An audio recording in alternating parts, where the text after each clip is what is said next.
Kami mulakan buletin utama malam ini dengan laporan pemergian Allahyarham Muhammad Zaman Goh Abdullah atau lebih dikenali sebagai Raymond Goh.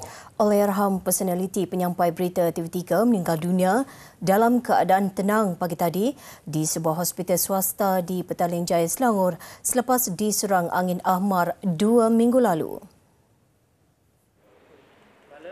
Jenazah Allahyarham terdahulu dimandi dan disolatkan di Masjid At-Taqwa, Taman Tun Dr. Ismail sejurus selesai solat asar sebelum dikebumikan di Tanah Perkuburan Islam Bukit Kiara di Ibu Negara petang tadi.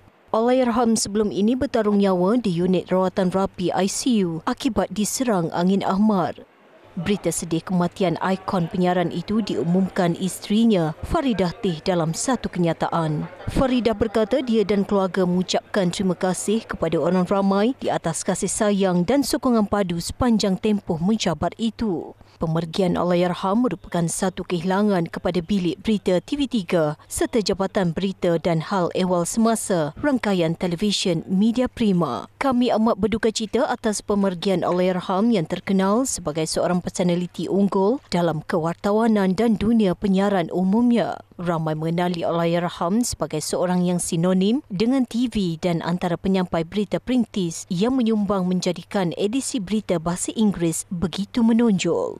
Suara dan gaya penyampaian berita Allahyarham mempunyai keunikan sendiri. Allahyarham juga menjadi mentor kepada kaki tangan dan pembaca berita yang menyusul. Semoga Allahyarham dicucuri rahmat dan ditempatkan dalam kalangan orang beriman serta beramal soleh. Al-Fatihah.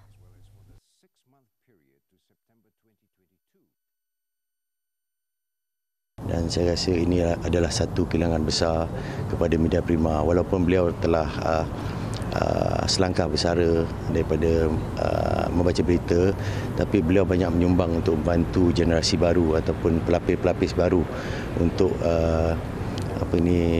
mendidik dan mengajar kaedah-kaedah pembacaan berita. So, kita di Media Prima sangat, terutama di NCA lah, News and Current Affairs, kita amat terasa kehilangan beliau lah. Bahawa Raymond adalah seorang yang baik hati, dia very jovial dan dia sentiasa nak buat orang comfortable. Serius, tetapi dalam keseriusan itu dia memang seorang yang ikhlas. Jadi kita akan merindui komen-komen beliau yang positif di TikTok dan di Instagram.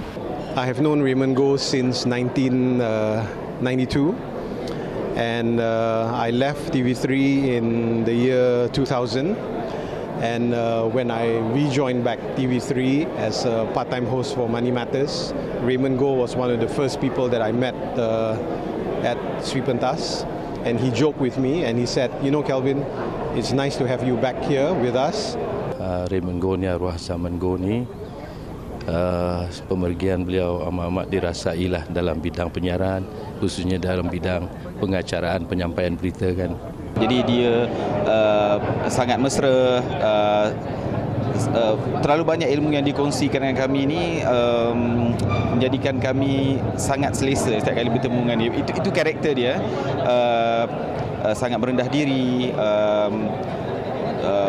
mudah mesra dan juga sangat pemurah, selalu berkongsi rezeki dengan kawan-kawan di pejabat. Jadi saya rasa kehilangan Muhammad Zaman Goh adalah satu kehilangan yang sangat besar, bukan sahaja kepada kita di TV3 tapi juga kepada industri penyiaran keseluruhannya. Sementara itu, Yang di-Pertuan Agong Al-Sultan Abdullah Riayatuddin Al-Mustafa Billah Shah dan Raja Permaisuri Agong Tunku Azizah Aminah Maimunah Iskandariah menzahirkan ucapan takziah kepada seluruh keluarga Allahyarham. Baginda berdua turut menzahirkan rasa duka cita dengan pemergian Allahyarham dan menzahirkan harapan agar seluruh keluarga sabar serta tabah menghadapi dugaan serta suasana sedih dan pilu. Menerusi hantaran di Facebook Istana Negara, Sri Paduka Baginda berdua turut mendoakan agar roh Allahyarham dicucuri rahmat oleh Allah Subhanahu Wa Taala dan ditempatkan dalam kalangan mereka yang beriman dan beramal soleh. Sri Paduka Baginda menyifatkan pemergian Allahyarham sebagai satu kehilangan besar kepada dunia penyiaran tanah air.